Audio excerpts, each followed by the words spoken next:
ఒక ఓటు దేశ భవితవ్యాన్నే మార్చేస్తుంది. అదే లక్షల ఓట్లు గల్లంతైతే ఇది ప్రజాస్వామ్యానికే పెనుముప్పు.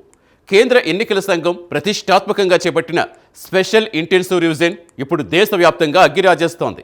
నకిలీల ఏరివేత పేరుతో అసలైన ఓటర్లకే ఎసరు పెడుతున్నారా? పారదర్శకత కోసం తెచ్చిన అస్త్రం విపక్షాల పలట శాపంగా మారుతుందా? ఏపీ, తెలంగాణ సహా దేశవ్యాప్తంగా అసలేం జరగబోతోంది? ఒకవైపు జనాభా లెక్కలు, మరోవైపు ఓటర్ల సవరణ. అధికారులకి ఇది కత్తి మీద సామేనా? ఇది సిస్టమ్ లోపమా లేక పక్కా స్కెచ్చా? సర్ ఎవరికి అన్నట్టుగా మారిన విశేషాలేంటో చూద్దాం.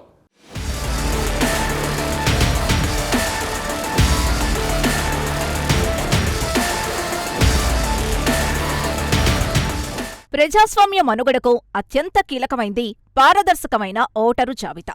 ఏ ఎన్నికలైనా నిష్పక్షపాతంగా జరగాలంటే ముందస్తుగా ఓటర్ల ముసాయిదా పక్కాగా ఉండాలి. ఈ బృహత్తర లక్ష్యంతోనే కేంద్ర ఎన్నికల సంఘం దేశవ్యాప్తంగా స్పెషల్ ఇంటెన్సివ్ రివిజన్ అనే ప్రత్యేక ఓటరు జాబితా సవరణ ప్రక్రియకు శ్రీకారం చుట్టింది. ఉద్దేశం చాలా గొప్పదే అయినప్పటికీ అమలు తీరుపైనే ఇప్పుడు దేశవ్యాప్తంగా తీవ్రస్థాయిలో చర్చలు, ఆందోళనలు వ్యక్తమవుతున్నాయి. ఇది పారదర్శకత కోసం తెచ్చిన విధానమా లేక రాజకీయ ప్రయోజనాల కోసం వాడుకుంటున్న అస్త్రమా అన్న అనుమానాలు విపక్షాల నుంచి వ్యక్తమవుతున్నాయి. ముఖ్యంగా లక్షలాది ఓట్లు గల్లంతవుతున్న తీరు ఈసీ చిత్తశుద్ధిని ప్రశ్నిస్తోంది. విధానం మంచిదైనా ప్రజల్లో, రాజకీయ పక్షాల్లో నెలకొన్న అపోహల్ని నివృత్తి చేయాల్సిన బాధ్యతెవర్ది అన్నదే ఇప్పుడు ప్రధాన ప్రశ్న.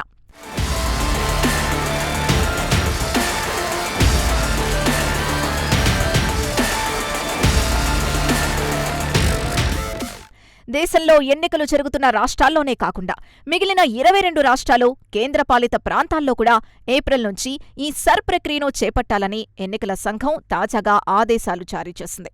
ఇందులో ఆంధ్రప్రదేశ్, తెలంగాణ రాష్ట్రాలు కూడా ఉండడంతో ఇప్పుడు తెలుగునాట కూడా ఈ సవరణ ప్రక్రియపై తీవ్ర చర్చ మొదలైంది.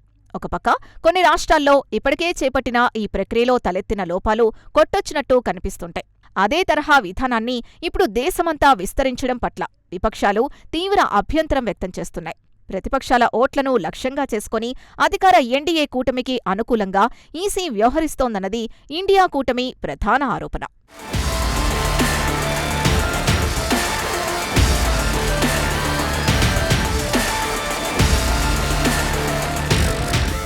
ఏప్రిల్ నుంచి ప్రారంభం కానున్న ఈ ఎస్ఐఆర్ ప్రక్రియ ముందు ఒక అతిపెద్ద పరిపాలనాపరమైన సవాలు పొంచి ఉంది. అదే జనాభా లెక్కల సేకరణ. 2027 జనాభా లెక్కలకు సంబంధించిన తొలిదశ ప్రక్రియ కూడా సరిగ్గా ఈ ఏప్రిల్ 1వ తేదీ నుంచే ప్రారంభం కాబోతోంది. జనాభా లెక్కల కోసం దేశవ్యాప్తంగా దాదాపు 30 లక్షల మంది ఎన్యుమరేటర్లను మోహరించనున్నారు. అయితే ఇక్కడ అసలు సమస్య ఏంటంటే ఓటర్ల జాబితా సవరణ చేసే బూత్ లెవెల్ ఆఫీసర్లు, జనాభా లెక్కలు సేకరించే ఎన్యుమరేటర్లు ఈ ఇద్దరూ అత్యధికంగా ప్రభుత్వ పాఠశాలల ఉపాధ్యాయులే కావడం, ఒకేసారి 2 భారీ జాతీయ స్థాయి కార్యక్రమాలను ఒకే మానవ వనరులతో ఎలా నిర్వహిస్తారన్నది ప్రశ్నార్థకంగా మారింది. Registrar general of India, EC మధ్య సమన్వయం ఉన్నప్పటికీ క్షేత్రస్థాయిలో ఇది అధికారులపై తీవ్రమైన ఒత్తిడిని పెంచే అవకాశంగా స్పష్టంగా తెలుస్తోంది.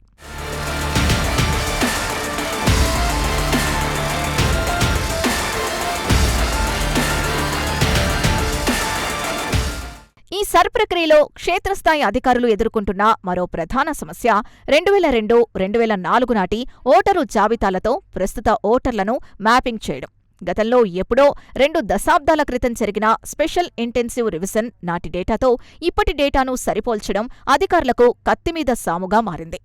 ఈ 20 ఏళ్లలో భౌగోళికంగా, సామాజికంగా ఎన్నో మార్పులొచ్చాయి. ఎంతోమంది వలసలు వెళ్లారు, చిరునామాలు మారాయి. ఇలాంటి పరిస్థితుల్లో పాత రికార్డుల ఆధారంగా కొత్త జాబితాని ఎలా ఫిల్టర్ చేస్తారన్నది బిఎల్ఓలకు అర్థం కాని పజిల్గా మారింది.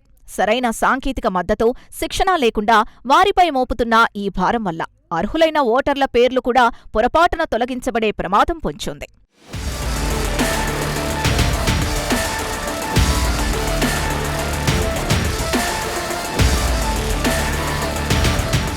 వాస్తవానికి దేశంలో నకిలీ ఓట్లను, ద్వంద్వ ఓట్లను తొలగించాల్సిన ఆవశ్యకత ఎంతైనా ఉంది. ఉపాధి కోసం ఒక ప్రాంతం నుంచి మరో ప్రాంతానికి వలస వెళ్లినవారు సొంత ఊరిలోనో స్థిరపడిన చోట 2 చోట్ల ఓటు హక్కు కలిగి ఉండటం ప్రజాస్వామ్యానికి ప్రమాదకరమే. అయితే ఈ వలసల నేపథ్యమే ఇప్పుడు విమర్శలకు కేంద్ర బిందువుగా మారింది.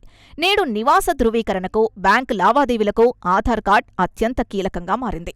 కానీ చాలా మందికి ఆధార్ చిరునామా ఒకచోటుంటే వారు నివాసం ఉంటూ ఓటు వేస్తున్న ప్రాంతం మరో చోటుంటోంది.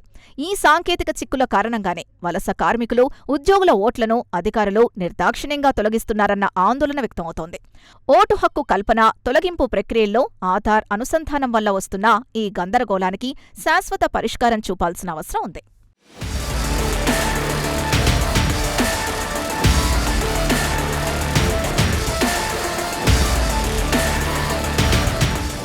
ఈ మొత్తం వ్యవహారంలో రాజకీయ కోణం మరింత కలకలం రేపుతోంది. కేంద్రంలో అధికారంలో ఉన్న ఎన్డీఏ ప్రభుత్వానికి ఎన్నికల సంఘం వంతపాడుతోందన్నది ప్రతిపక్ష పార్టీల బహిరంగ విమర్శ. ఈ సర్ విధానాన్ని అడ్డం పెట్టుకుని ప్రతిపక్షాలకు అనుకూలంగా ఉండే వర్గాల ఓట్లను, మైనారిటీల ఓట్లను ఉద్దేశపూర్వకంగా తొలగిస్తున్నారన్న అపోహలు ఇండియా కూటమిలో బలంగా నాటుకుపోయాయి. దీనికి తోడు ఈసీ తీసుకుంటున్న ప్రతి నిర్ణయాన్ని కేంద్ర ప్రభుత్వం గట్టిగా సమర్థించడం, అనుకూలంగా మాట్లాడడం కూడా ప్రజల్లో అనుమానాలకు తావిస్తోంది. నిష్పాక్షికంగా వ్యవహరించాల్సిన వ్యవస్థపై నమ్మకం సన్నగిలితే అది మొత్తం ఎన్నికల ప్రక్రియ విశ్వసనీయతనే తీవ్రంగా దెబ్బతీస్తుంది.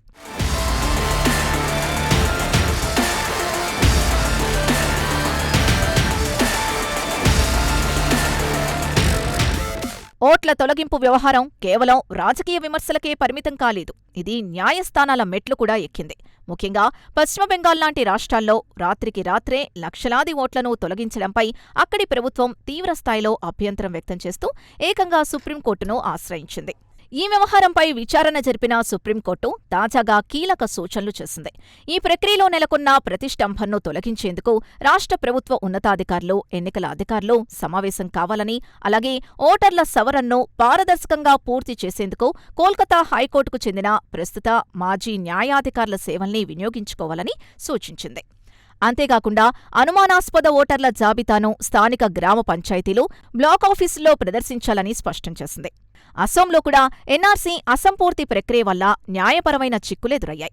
ఈ పరిణామాల నేపథ్యంలో ఓట్ల సవరణ పేరిట ఏ ఒక్క వర్గాన్ని టార్గెట్ చేయవద్దని ఉన్నత న్యాయస్థానాలు సైతం సూచించాయంటే పరిస్థితి తీవ్రతను అర్థం చేసుకోవచ్చు. ఎన్నికలు జరిగే రాష్ట్రాల్లోనే కాదు, ఎక్కడైనా సరే తొలగింపు అనే ప్రక్రియకు ఒక పారదర్శకమైన, హేతుబద్ధకమైన కారణం ఉండాలి.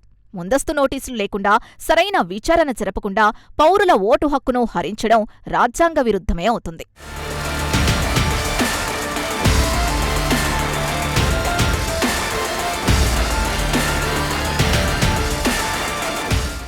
ఓట్ల ఏరివేతపై విపక్షాల ఆందోళనలు, న్యాయస్థానాల జోక్యం, ఇదంతా ఒక ఎత్తు అయితే అసలు క్షేత్రస్థాయిలో ఏం జరుగుతుందో చూస్తే ఎవరికైనా కళ్ళు బైర్లు కమ్మాల్సిందే.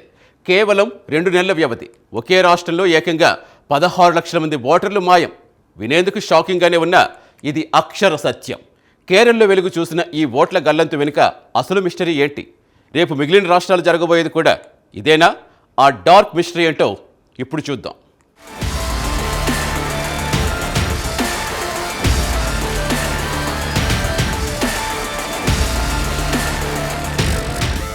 ఇక ఈ సర్ గందరగోళానికి కేరళ రాష్ట్రం ఒక తాజా ఉదాహరణగా నిలుస్తోంది.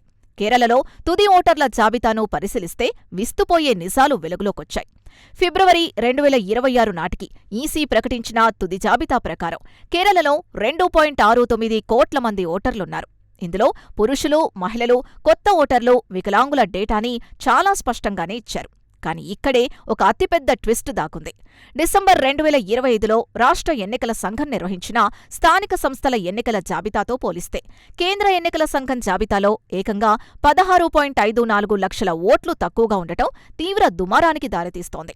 కేవలం 2 నెలల వ్యవధిలోనే 17 లక్షల మంది ఓటర్లు జాబితాలోంచి ఎలా మాయమయ్యారన్నది ఇప్పుడు అంతుచిక్కని ప్రశ్నగా మారింది.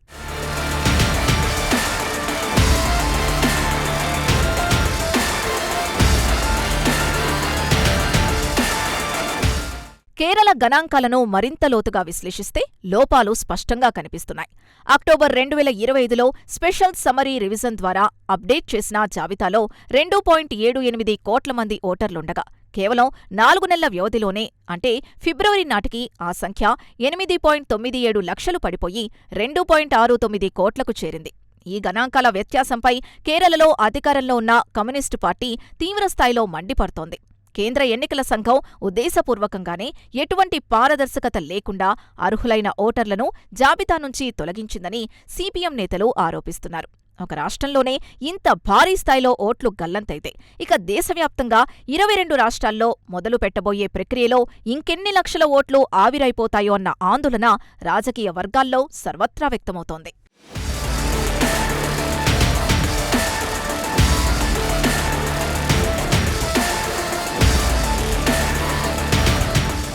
రాష్ట్ర ఎన్నికల సంఘం తయారు చేసే స్థానిక ఎన్నికల ఓటరు జాబితాకు కేంద్ర ఎన్నికల సంఘం విడుదల చేసే ఓటరు జాబితా అంటే అసెంబ్లీ, ఎంపీ ఎన్నికల మధ్య ఇంత భారీ వ్యత్యాసం ఉండటం సిస్టంలోని లోపాల్ని ఎత్తిచూపుతోంది. ఒకే పౌరుడు, ఒకే నివాసం, కానీ స్థానిక సంస్థల్లో ఓటుంటుంది. అసెంబ్లీ ఎన్నికల్లో ఓటు గల్లంతవుతుంది. ఈ ద్వంద్వ విధానం వల్ల సామాన్య ప్రజలు తీవ్ర గందరగోళానికి గురవుతున్నారు. రెండు వ్యవస్థల మధ్య సరైన డేటా సింక్రనైజేషన్ లేకపోవడమే ఈ పరిస్థితికి ప్రధాన కారణం. ఆధునిక సాంకేతికత, డిజిటలైజేషన్ అందుబాటులో ఉన్న ఈ కాలంలో కూడా కేంద్ర, రాష్ట్ర ఎన్నికల సంఘాలు వేరువేరు డేటాబేస్లను నిర్వహించడం, సమన్వయం లోపించడం వల్లే ఇంత భారీ స్థాయిలో ఓట్ల తొలగింపులు, చేర్పుల్లో తప్పులు జరుగుతున్నాయన్నది విశ్లేషకుల ప్రధాన అభిప్రాయం.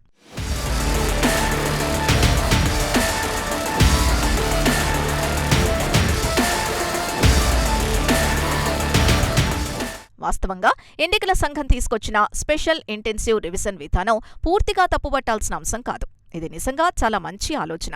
చనిపోయిన వారి పేర్లు, నకిలీ ఓట్లు, డబుల్ ఓట్లు ఏళ్ల తరబడి జాబితాలో ఉండిపోవడం వల్ల ఎన్నికల పవిత్రత దెబ్బతింటోంది. ఆ చెత్తను ప్రక్షాళన చేసి 100% స్వచ్ఛమైన ఓటరు జాబితాను రూపొందించాలన్న ఈసీ లక్ష్యం ప్రశంసించదగిందే.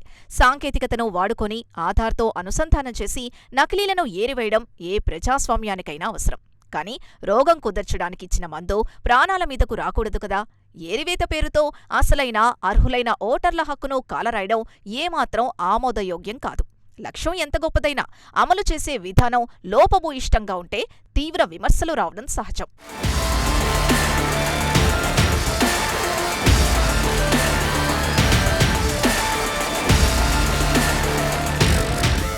అంతిమంగా సర్ విధానంపై వస్తున్న అపోహలు తీర్చే బాధ్యత ఎవరిది?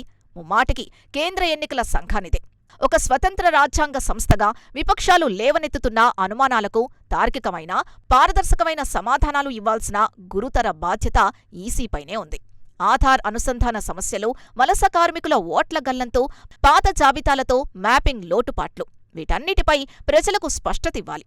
ఏ ఒక్క అర్హుడైన ఓటరుకు అన్యాయం జరగకుండా చూస్తామన్న భరోసాను కల్పించాలి.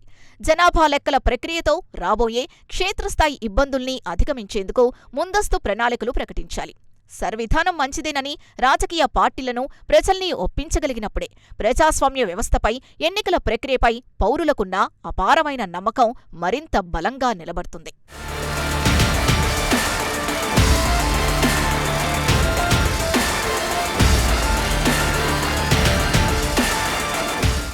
టెక్నాలజీ పెరిగింది, డిజిటల్ వ్యవస్థలు వచ్చేస్తాయి. అయినా ఒక సామాన్యుడి ఓటు హక్కు ఇంకా గాల్లో దీపంలాగే ఎందుకు మారుతోంది? ఎన్నికల సంఘం ఉద్దేశం నకిలీలు ఏరివేతే కావచ్చు, కానీ ఆ ఆపరేషన్లో ప్రాణం లాంటి ఓటు హక్కు కోల్పోతున్న అర్హుల మాటేంటి? స్వతంత్ర రాజ్యాంగ సంస్థగా ఈసీ విపక్షాల ఆరోపణలకు, ప్రజల అనుమానాలకు బదులివ్వాల్సిన బాధ్యత ఎంతైనా ఉంది. ఓటరు జాబితా ప్రక్షాళన పారదర్శకంగా జరిగినప్పుడే ప్రజాస్వామ్యం పరిడవిల్లుతుంది. ఎందుకంటే ఓటు కేవలం ఒక ముద్ర కాదు, అది పౌరుడి బ్రహ్మాస్త్రం. ఇది ఇవాల్టి బర్నింగ్ ఇష్యూ. మరి ఇష్యూతో మళ్ళీ కలుద్దాం. Keep watching prime 9 news. నిజం ఇదే మా ఇజం.